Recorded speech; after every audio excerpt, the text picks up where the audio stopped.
Hey, what is up, guys? I just want to show off this, if I can get it in frame. This is the Tanaka m1897 pump-action shell-ejecting shotgun. It's pretty badass, and it's loud, and it's just amazing. One of the extractors is broken on it, so whenever I do go to rack it, I kind of point it off to the side and kind of like a little flip and hope the shell ejects. This gun is a mixture of metal, plastic, and wood, like you would expect from a Japanese replica, not so much an airsoft gun. These are more like functionable museum pieces to some extent. What is metal is this heat shield, this bayonet lug, and pretty much this whole front end, the magazine tube, the action arm, the trigger, and the hammer. And if you can't tell, I'm using a chair as a tripod, so bear with me. Makes a better, at least a little bit better quality video. I also just woke up and I need to do this video because I sold this gun and I'm shipping it out today. I traded it for another Tanaka single action army. Some of the internal parts are metal, like this loading gate down here. This entire component's metal. The bolt is actually plastic, believe it or not, but there are metal components within that bolt which make it, usable to some extent. So the hammer's metal, the loading gate's metal, everything but the bolt, barrel, and receiver, which is kind of expectant of a Tanaka gun. Especially in Japan, they don't want you to make real guns out of these wonderful, wonderful replicas. Anyway, so the gun itself comes with the ability to load 7 rounds. It's 6 in the tube and 1 in the chamber. Like I said, I am doing this on a chair, I know, but this is the last day I get to have this shotgun. And one rolled under here. And it would be pretty nice just to get this video out of the way. Alright, so 7 shells. They're all plastic, except for the brass bottoms that read US m1897 12-gauge Tanaka, and that is stamped, not the Tanaka part, but the US m1897 is stamped on the action bar. I'll try and splice in a few pictures. If not, I'm sorry, but and same thing on the barrel. These shells do work in the Marine Magnum, the M870 made by Tanaka, which is one of their few skirmishable guns. Their sniper rifles are pretty skirmishable after serious upgrades. Yeah, so if you do have the M870 and you buy this, the shells work. So if you want to keep this as a wall hanger, or you can use the shells in the M870. Anyway, it loads like a normal 12 gauge. What is pretty cool about the shotgun is, if you can tell, I already have the bolt racked. There's no round in the chamber. Like on some shotguns, there's a little lever, like on the 870 or the M500, there's a little lever that you push and you can, rack the sliding, or pump the action again. There's a button. Wrong button, I think. Yeah, I don't know why, but it's done that as of recently, I guess. One of the springs on the shell retaining pins must have worn out, but for the most part it works. Anyway, there's a button right here, which allows you to do that. Which, sometimes this guy is finicky, but don't force it. It's old. It's an old gun.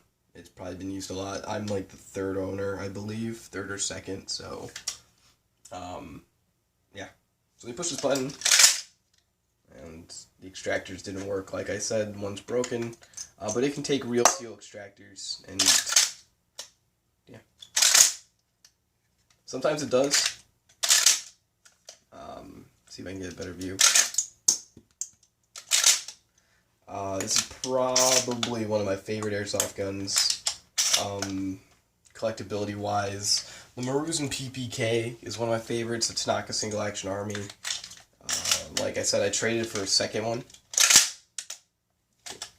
Sometimes it pushes 2 rounds in. Anyway. See, the extractor worked, and no, it didn't. Like I said, it's finicky, it's an old gun, it needs a bit more love than I can provide. I don't have tools out here in the state that I'm in for college.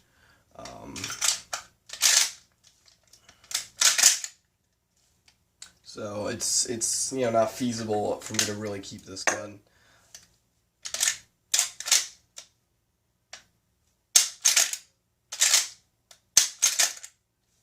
Yeah, you. Anyway, yeah. Let's see what else. I mentioned the button that you can do to unlock the bolt.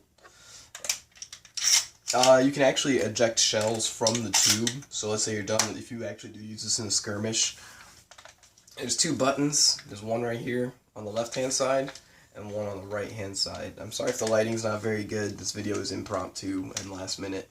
You push them and it pushes back the loading gate, or the shell, you know, holding in bars in the magazine tube, and it allows the shells to come out with more force, which is why I held my thumb there.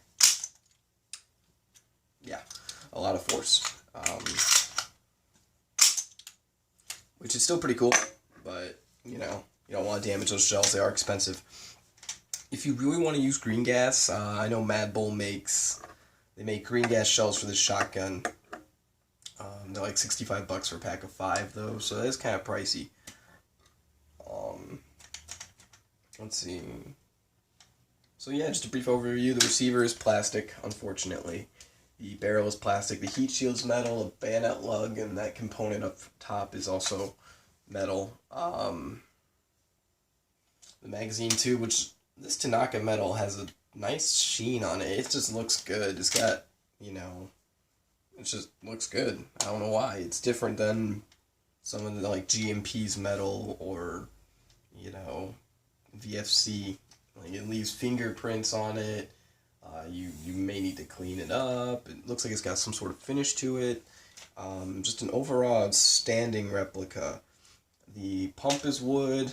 The stock is full wood. They really went all out on this shotgun, and yeah, I'm so happy I got to own it. I'm sad that it's got to go, but it needs more love than I can give.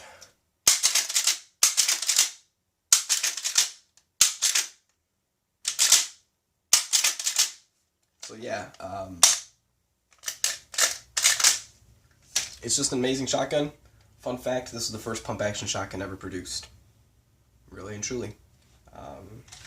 It was used by the U.S. Army in World War I, World War II, and even up to Vietnam at some point. It stayed in the armory. So when people went over to Nam, they picked up one of these. But it was mostly replaced by the Ithaca Model 37, I believe, in Vietnam. But so yeah, this gun was floating around for a long time. It's reliable, other than the extractor issue, and it works pretty well.